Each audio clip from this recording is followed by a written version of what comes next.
Hello, and welcome to the BOBCAST episode number 16. Yeah. Hi. Grace is here too, I'm as here. usual. Sipping on my spicy water. She's just been here, sipping on the same drink since our last recording. That's why you didn't hear me open it this time. This time, we're talking about some spooky Halloween-like things, because it's October now. Or at least it will be when this comes up really soon. We're going to talk about hags, Yeah. which are cool in theory. Which are cool in theory? But I don't think I've ever effectively run a hag encounter. Me neither. I only used a hag once, and it was like a green hag, and it lasted like one round, I think. Green hags are weak as heck, and so are sea hags. Sea hags too? Oh yeah, they're like the lowest CR of the hags, I believe. Oh, I thought Sea green hags. was like the most common, like lame one, because they're just like the normal newbie. They are like the normal ones, but they're still more of a challenge than sea hags because one of their abilities is to turn invisible at will. Oh. Which it behaves in the Yeah, that's same pretty way as awesome. an invisibility spell, but like still. The ability to maneuver around the battlefield that they have is pretty crazy. Nice. So we wanted to talk about hags because A, we thought about talking about something spooky this month. And of course, we could just talk about like horror, but we kind of did that before. Previous episode, don't remember what number off the top of my head, but maybe I'll link it in the description of this. And I thought originally about talking about vampires too. Maybe we'll do that in the future. But since neither of us, like I think our reasoning there was neither of us have run Curse of Strahd, which is like the vampire thing, like run Yeah. or played it. I've never done anything with vampires. Yeah, so I mean I have, but it was all homebrew stuff. The first like thing that I ran that was technically in 5e, but was just like really homebrewed as well, because that's all I knew at the time, was like we make most of it up. Dan played like a basically vampire class, and it was cool. I don't think I have like the features anymore. But anyway, we're not talking about that today. Because neither of us have really used them in any official capacity. And as we were just saying, I guess I personally don't have a lot of experience running hags either. Yeah, so I already kind of summed mine up. It was a green hag. I think it was a random encounter. And they shouldn't be random, I feel like. No, definitely Yeah. not. Hags don't function well as random encounters. They also don't function well as solitary creatures No. at any point. Like, I feel like a hag can be such an interesting encounter, but on their own, they're just so limited. Yeah. So you need pretty much... I'm not going to say that you need a coven of hags. Mm-hmm. You need at least 2. Or if you want to keep them at a low CR, because when you put 3 hags in a coven, it raises their challenge rating for whatever that even matters. Who cares about challenge rating anymore, right? Yeah, if you put 3 hags together in a coven, their challenge rating goes up. But, like, who says 3 hags have to be a coven? Right. You know, it could just be 3 hags That's true. that That's a are good just point. chilling. Maybe they want to form a coven, but they just haven't yet, or whatever. Yeah. I mean, I like the lore of like the 3. I don't really know why even. It's just a nice little number. Well, the But- reason why there's 3 Yeah. is so that if 2 disagree, the third is a tiebreaker. So I guess that just means like there should always be an odd number at least. But I think they're so like petty that if there were more than 3, they would just squabble all the time. Yeah. Oh yeah, but just to back up for a second, their CR goes up in a coven. I think that's just because, I mean, they just get a couple more spells then, right? Yeah. That's kind pretty of. much it. So mechanically speaking, hags, okay. Green hag, kind of boring. Sea hag, apparently worse, but with one cool thing, the invincibility. And Well, the green hags turn invisible. The Oh. sea hags have the death gaze. oh yeah. And they're like frightening appearance. So if they frighten you with their exceedingly ugly appearance, they can then death gaze you and you get frightened. I don't really remember what happens. Yeah, I feel like, and I'm totally just guessing here, but is it maybe like the Banshee's Wail or something? It might where you be. just like go to 0? I did face a coven of sea hags once a long time ago with Greg. I feel like we only talk about Greg on the podcast. Yeah. And we weren't even really like, quote, supposed, unquote, to be there. Such a Greg thing. Such a Greg thing.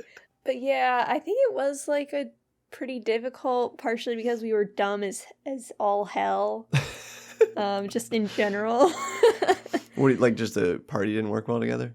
Not that we didn't work well together. We just had no idea like what was going on. Okay. And we didn't know how to fight Fair hags. enough. Yeah. I mean, well, yeah. And so this is getting back to like a hag shouldn't be alone, and you should kind of know what you're getting into, because hags are kind of all about like strategy themselves. Yeah, they're pure manipulation. Yeah, manipulation. They're very intelligent. They are second only to devils in bargaining. That's what I was just thinking about. So Grace had the great idea of, hey, before this podcast, maybe we should like just double check and just like read up on some of the lore, you know, because I don't have the lore brain that she does. And then in Volos, where I was reading about this, it even says how they really only differ in that devils the whole time have in mind the end of getting your soul, like wanting to make you bad and evil and kind of miserable along the way so that they can get your soul at the end, either when you die or just like as part of whatever the deal is that you're making. Whereas hags are all about like the means of just wanting you to be miserable and like feel like, oh my gosh, I'm a bad person now. They want you to be bad so they can watch, and they enjoy living near villages and just gradually corrupting the entire village until it's just a terrible place to be, and then just reveling in the misery. Yeah, I was really like honestly just getting way more excited about hags just by reading the lore in Volos. Yeah, they can be extremely cool. Yeah. If there's lead up. Right. To it, basically. And I feel like the thing is, like, my experience, like I said, with that green hag that I ended up throwing into a game, I feel like you guys were pretty low level when it happened, but it was still just like a bunch of you versus one thing. I don't even remember. Exactly. I think when we played Prince of the Apocalypse, I also threw a solitary green hag at you guys. Okay, unless that's what I'm thinking of. I think this was my game. She was just doing like a little girl voice in the forest. And creepy. You guys were like, we should just avoid that. But then you were like, no, how hard could it be? And then you went in the forest and you killed her like super easy. Maybe that is what I'm thinking of then. I thought I did this.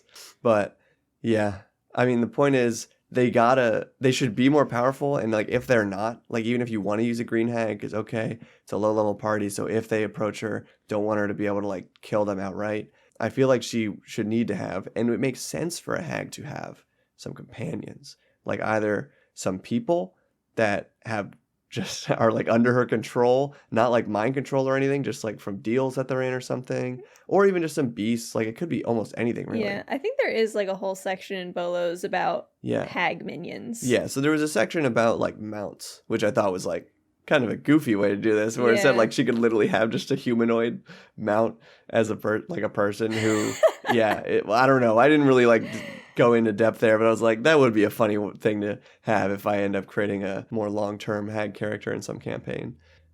Yeah, but like hags, especially green hags, who they have this whole ability to turn invisible. Obviously they're going to use it.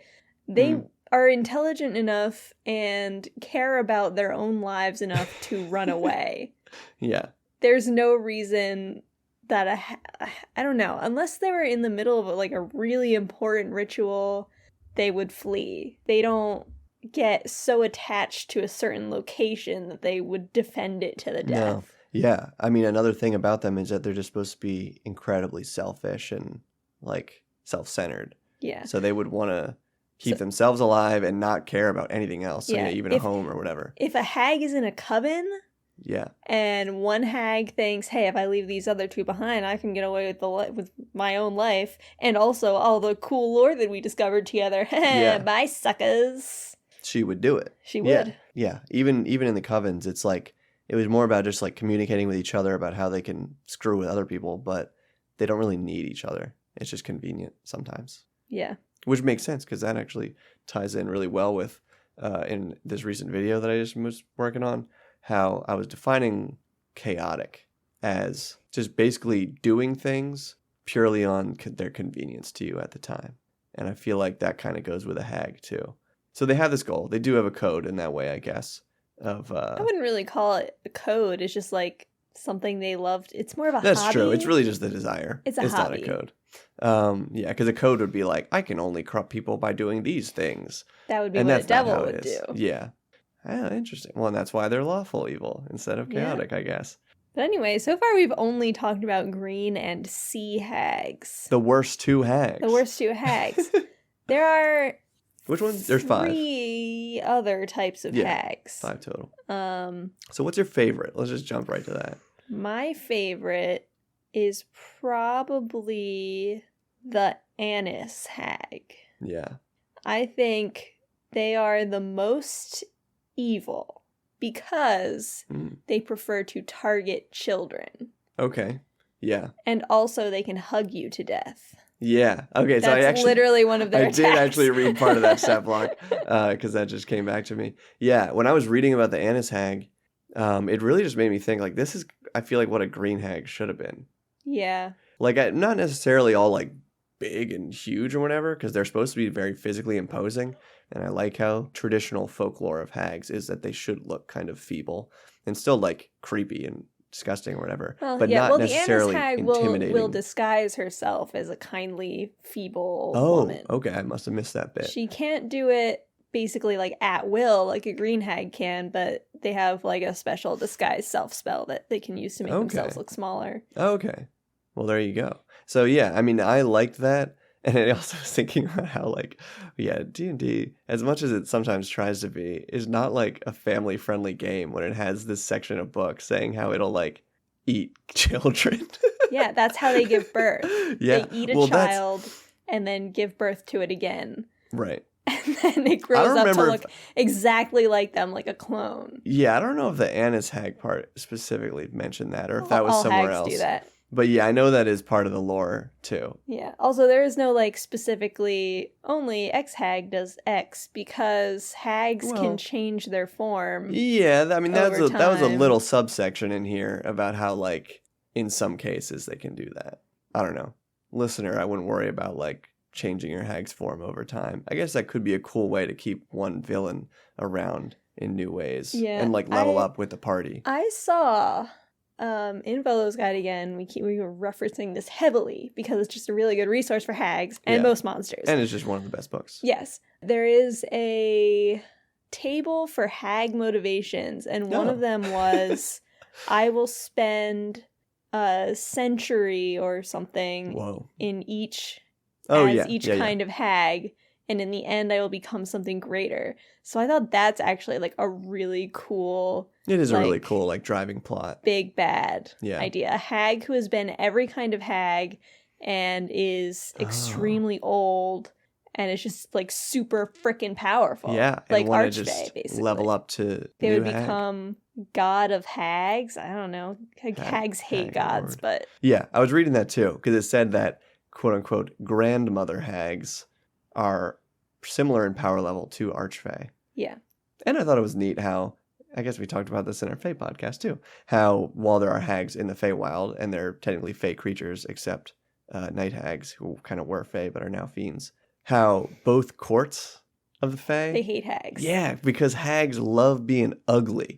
And that was pretty much the reason that they gave in the book, was that both sides of like the Feywild, and again, but both sides, like also in quotes here, because you can have as many courts as you want. We already talked about that. But the major courts both just really value like pure beauty, and hags hate that and like see ugliness as like they just have this complete reverse, and it's like they will make themselves like smelly and disgusting looking by any traditional standard because they just want, I guess, like the reaction more so than reveling in it for ugliness' own sake. But yeah, how Fae are just like, you ugly.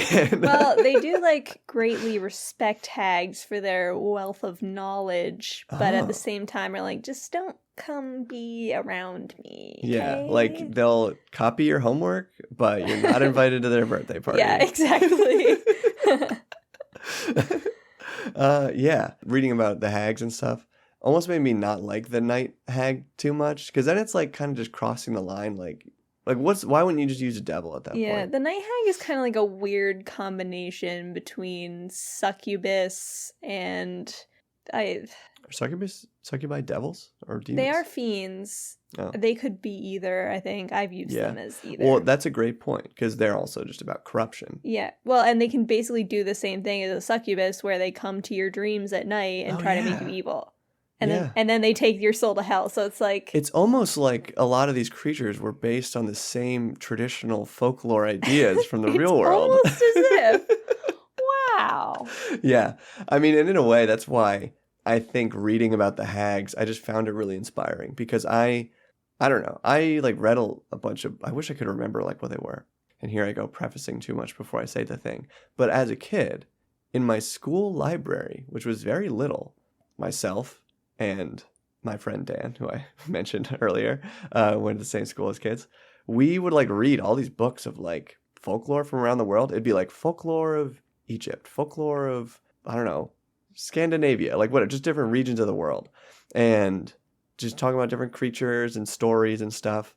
And so I really always like trying to tap into more real world things that haven't been kind of like D&Dified over the last, 50 years or whatever.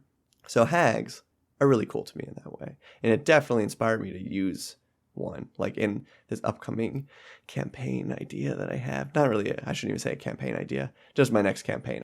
I have some hag plans myself. I was thinking of doing burr hags, which are Yeah. hags that live in cold places. But now I'm like, I'll Burr probably use hags. Anna's hags because it involves children. Okay. I don't know if I want to say what it is because I might use it in the Grace World Destroyer hosted campaign. Sheesh, can we talk about this yet?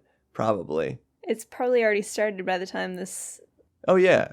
Because Grace is going to be running the campaign through Patreon for the next several months. Yep.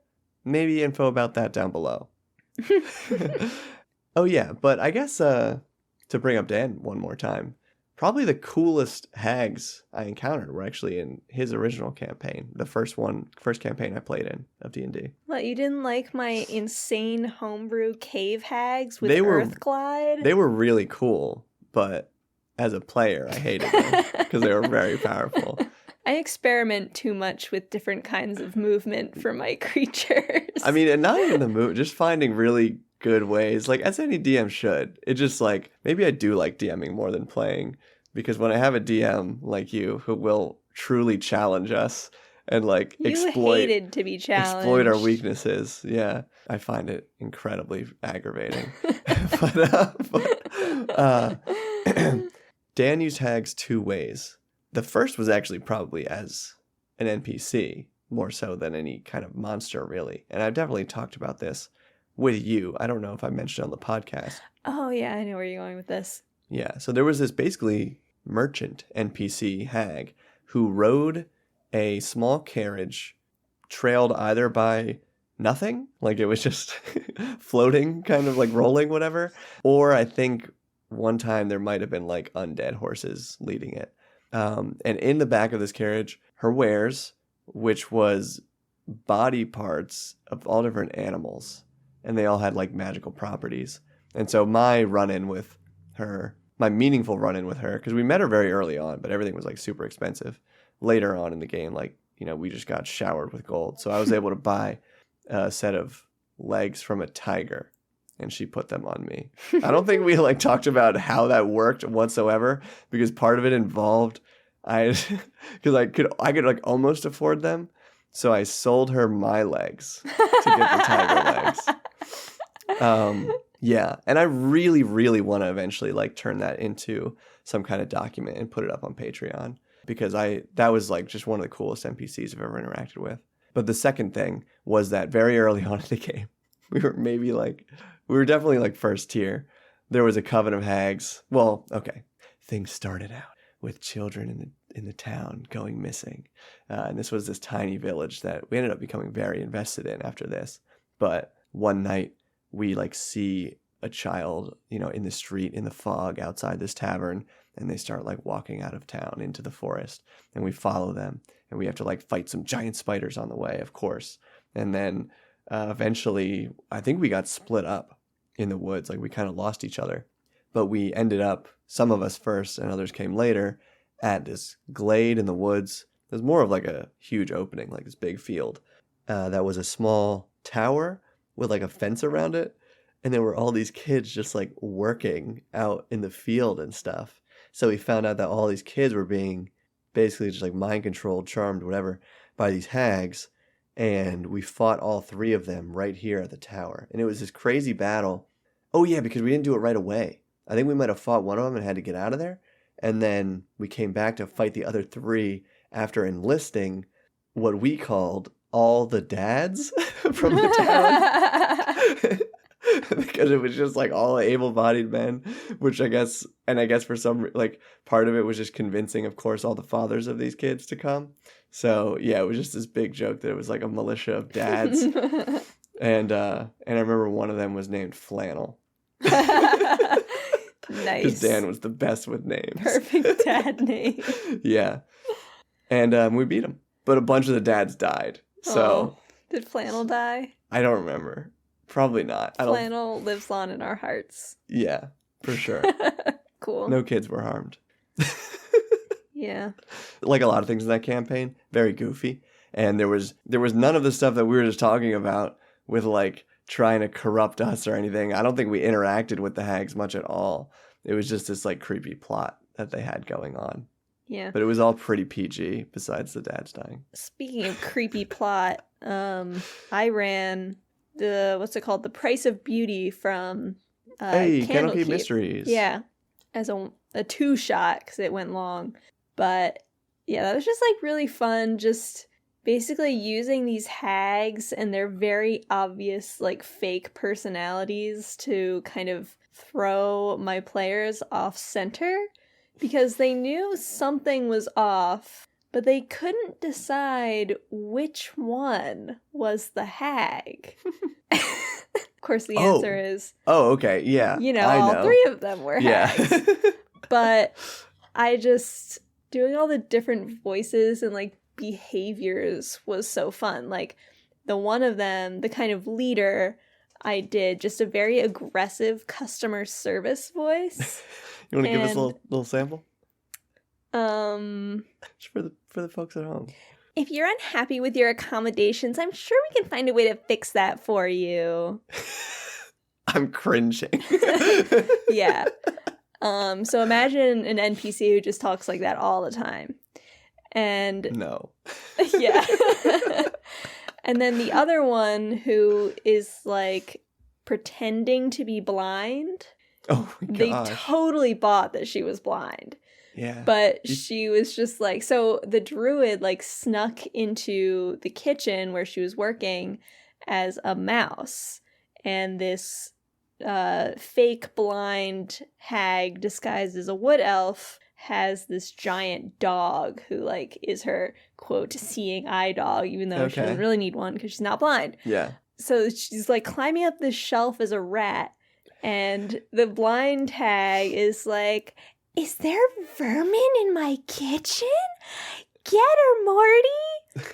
Because Morty was like barking. Like she sees the other PCs like trying to sneak into the kitchen. So she goes running out of the kitchen and pretends to faint so that the dog can like try to kill the mouse basically without any interruption. But she didn't really try to stop them when they were sneaking in? She only like stopped them by basically like manipulating them into feeling bad because she like tripped over the kobold. Okay. Gotcha. Yeah. Dang. So they were distracted out there. I don't remember. Awesome. I don't remember how the druid wound up getting away, but it was pretty tense. I mean, yeah, I remember overhearing bits and pieces of those sessions. Yeah. It sounded really awesome. And there kept being times when the druid, who obviously has the highest passive perception, she just like kept noticing stuff just because she was the only one with the high enough perception to see anything. So she was just getting like really creeped out because she kept just noticing things like moving or like stuff was like brushing against her. And it was just like really gross for her. Creepy. Yeah. Because the hags were watching them the whole time. Yeah. So what kind of hags were those?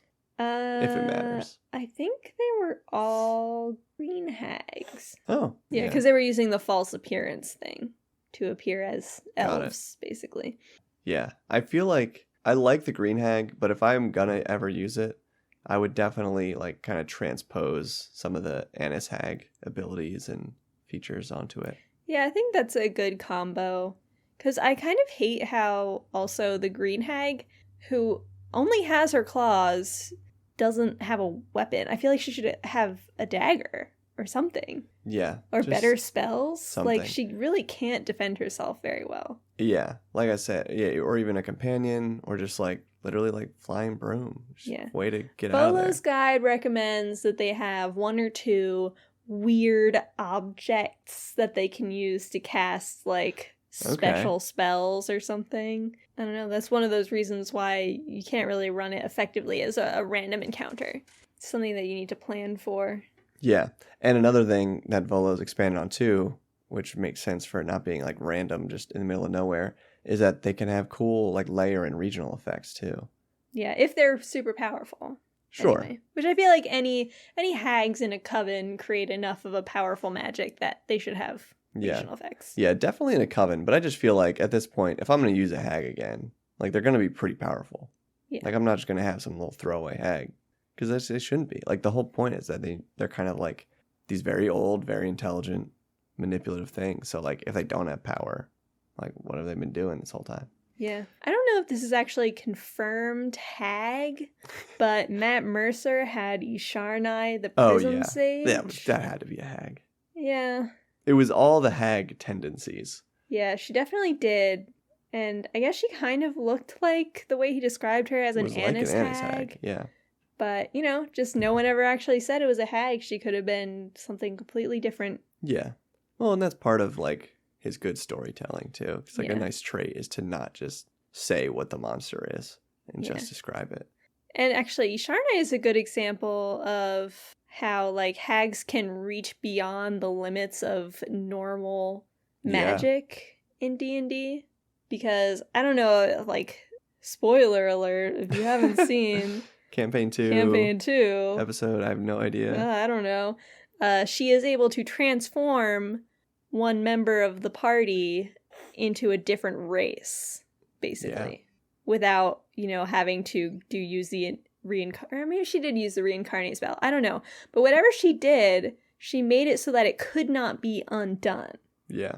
It was like a curse, and then they had to go make a deal to break the curse, resulting in my most favorite chaotic Laura Bailey moment of all time. This is a beautiful, like, role-playing moment, honestly. An excellent use of resources. Yeah. Because it was one of those things where I remember she was like, I'm sprinkling the dust of deliciousness, right? Is that what it's called? Yeah. Matt was like, wait, what does that do again? Like, he actually had to look back. Like, it was just one of these things that she kept for so long and knew, and it's a consumable resource. So maybe, it's like she saved it for the right freaking moment here. Yeah. She sprinkled dust of deliciousness on a cupcake that she had. Yeah. Which gave Isharnai disadvantage on her next wisdom saving throw, I believe. And then Jester / Laura Bailey cast Modify Memory. Yeah. And since, and I guess this is what confirms that Isharnai was a hag. She's a fae, so she had like advantage against being charmed. Oh. Which Modify Memory is. So this just made it like a regular roll. Whoa. And she failed. Yeah. So Jester was like, oh, you just agreed to undo just because you loved talking to me so much. Yeah. And she got away with it. And then what made it so good later was that she backed it up. Like, a couple of days later, she bought some more cupcakes. And she sent like a little quickling courier to Isharnai being like, we were talking about these cupcakes and I said I would send you some, so here they are. Interesting. And I think some other people in the party were like, no, don't remind her about any of this. That's what I would think. But it was like, I don't know, that was a really good move, because if she was suspicious, now she's like, oh no, yeah. And I would also want to reward the player for that kind of follow-up. Yeah.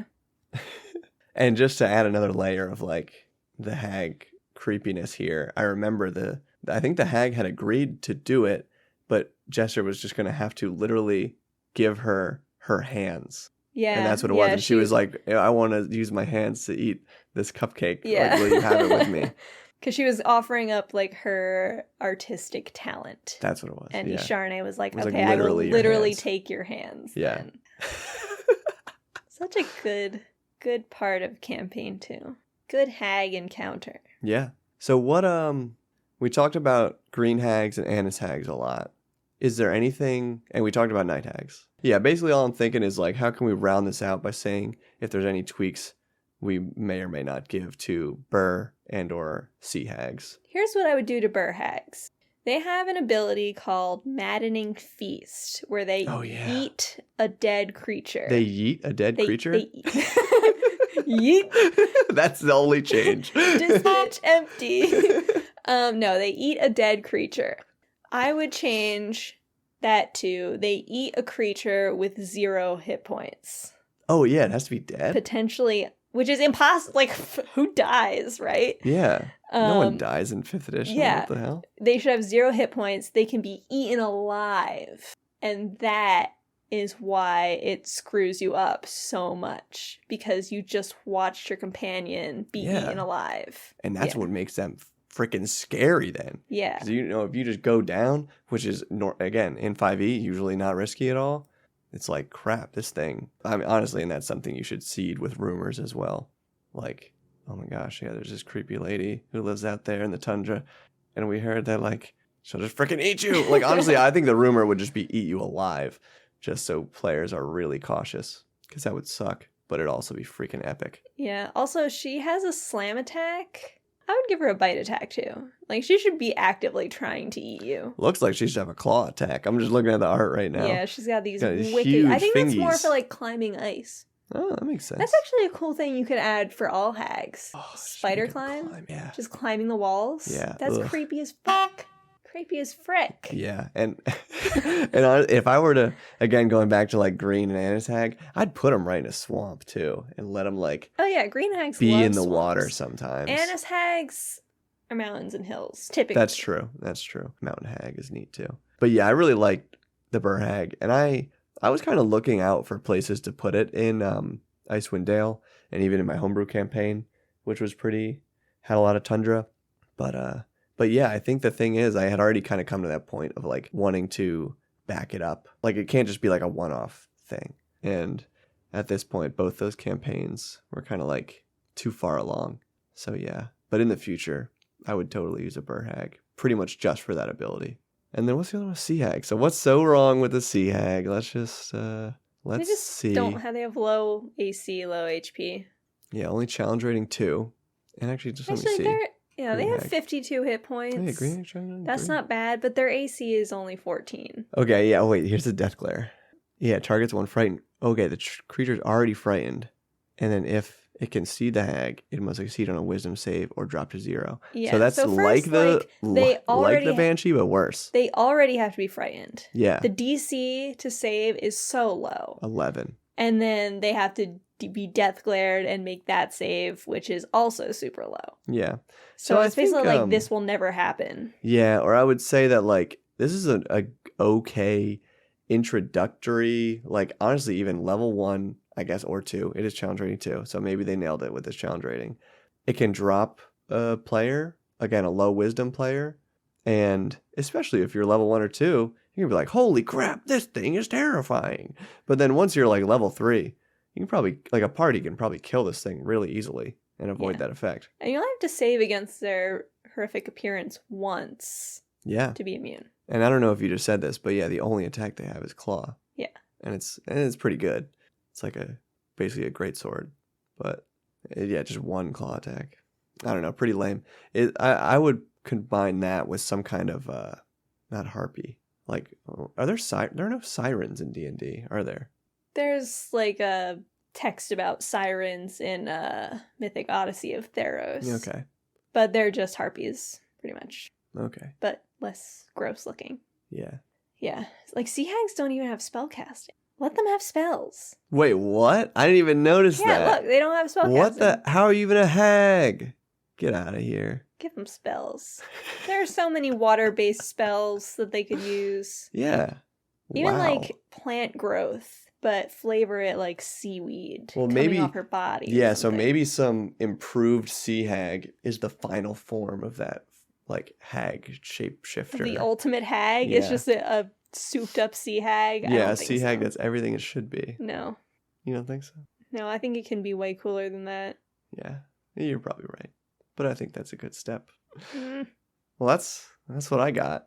Yeah, we talked about hags for It's been a while. some minutes. Yeah, You're gonna edit it down, don't say the so- exact time. 'Cause it's definitely going to be shorter than the total time.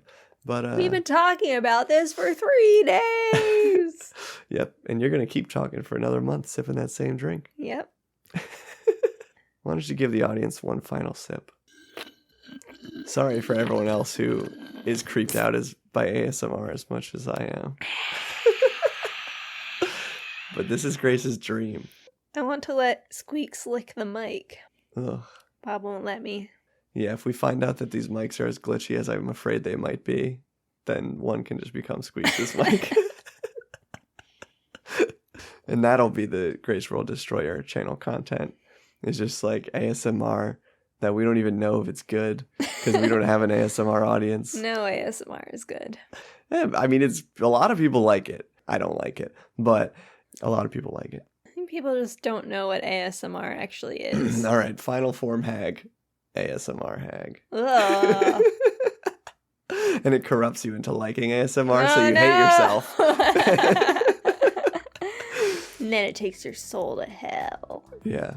with all the other ASMR fans. Yep, just slushing around in the river Styx. Ew. Yeah. All right. Goodbye, everybody. Keep building. Get out of here. Stop building.